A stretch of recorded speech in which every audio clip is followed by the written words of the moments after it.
Welcome to this lecture on sampling distributions. Today, we are going to explore a fundamental concept in statistics known as the critical region.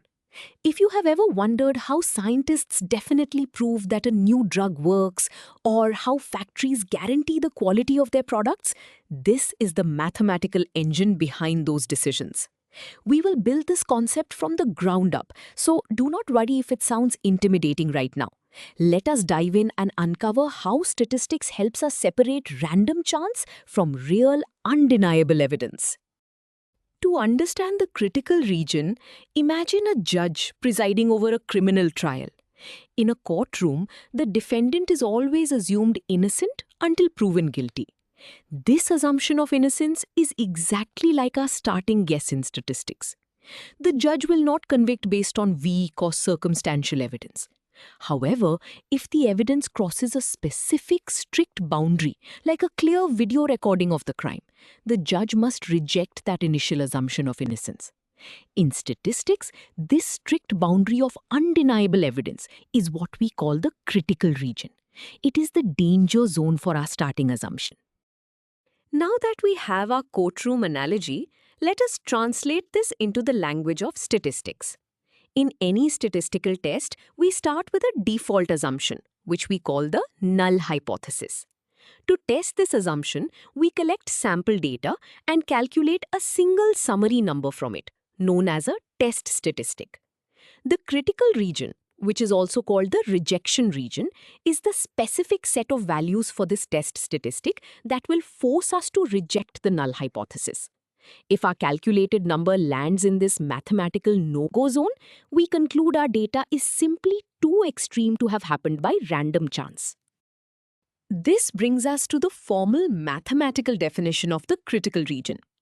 Conceptually, this formula sets the maximum acceptable risk of making a false rejection. Let us break down every symbol. P stands for probability. T is our test statistic, the number we get from our sample.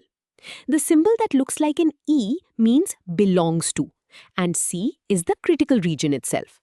The vertical bar means given that, and H0 is our null hypothesis. Finally, alpha is the level of significance, which is our chosen error rate. In plain English, this states that the probability of our test statistic falling into the critical region, assuming our starting guess is actually true, is exactly equal to alpha. Now that we understand the formula, we need to know what this region actually looks like. The shape and location of the critical region depend entirely on what we are trying to prove. Sometimes we only care if a value is too high or too low, but not both. This creates a one-sided critical region, placing the entire rejection zone in just one tail of the distribution curve. Other times, we care about any difference at all, whether it is too high or too low. This creates a two-sided critical region.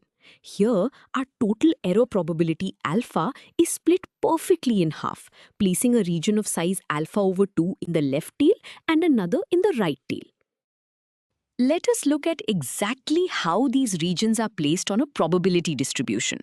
In the top panel, you see a left tail test, where the entire red shaded area, representing alpha, is on the far left. The middle panel shows a right tail test, where the critical region entirely on the right. The bottom panel is the most interesting. This is a two-sided test. Notice how the shaded red area is split into two smaller pieces, each labeled alpha over 2. Because the boundary lines are pushed further out into the tails, rejecting the null hypothesis in a two-sided test requires your test statistic to be even more extreme than in a one-sided test. Before we move on, let us see this with a concrete example. A factory claims its light bulbs last exactly 1000 hours, but you suspect they actually last longer. You run a z-test with a significance level of 5% and calculate a test statistic of 1.8. Because we are only looking for a value strictly greater than the claim, we use a one-sided, right-tailed test. We need to find the critical boundary that separates the top 5% of the standard normal distribution. Looking at standard statistical tables, the z-value that leaves exactly 0.05 area to its right is 1.645. This is our boundary. Continuing with our example, we can now formally define our critical region. It includes any test statistic that is greater than or equal to 1.645. Any value smaller than this is just considered normal variation. We take our calculated test statistic, which is 1.8, and check our condition. Since 1.8 is indeed strictly greater than 1.645, it falls inside the danger zone. Therefore, we reject the null hypothesis.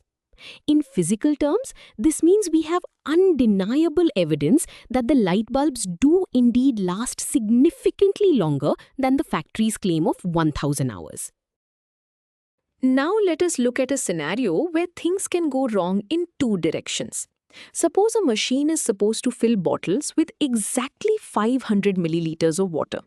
You want to test if the machine is broken, which means it could be overfilling or underfilling. You use a significance level of 5%, and your sample gives a test statistic of negative 2.1. Because we are equally concerned about errors in both directions, this is a two-sided test. Our first step is to split our 5% error rate perfectly in half.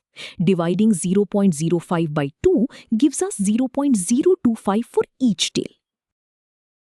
Moving forward, we need to find the exact boundaries for these two tails.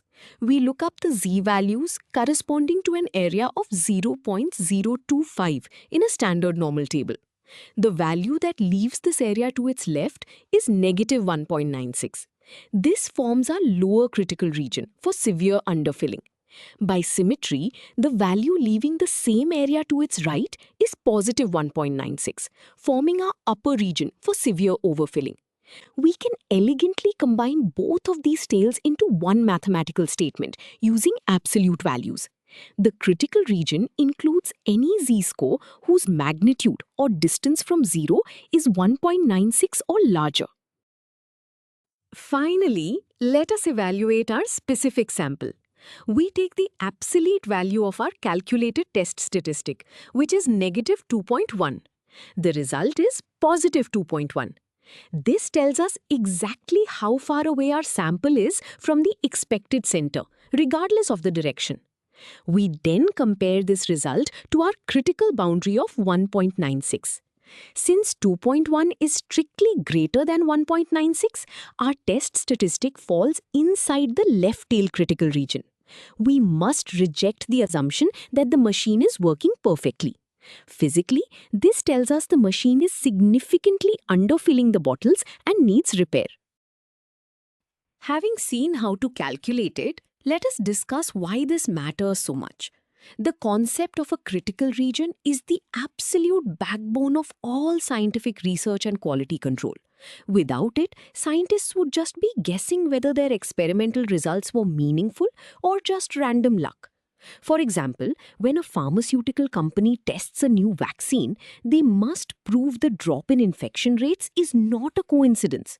They establish the critical region before the experiment even begins. If the results land in that region, the drug is approved. It provides a strict, objective, and mathematical rule for making high-stakes decisions, completely removing human bias and emotion from the process. To wrap up our lecture, let us review the most important ideas we have covered. First, the critical region is simply the specific set of values in a statistical test that forces us to reject our initial assumption. Second, it acts as a strict boundary line, helping us distinguish between random background noise and a real, statistically significant effect. Third, remember that the shape of this region changes. It can be one-sided or two-sided, depending entirely on the specific question you are asking. Ultimately, the critical region gives us a clear mathematical rule for making decisions in an uncertain world. You now have a solid understanding of this foundational statistical concept.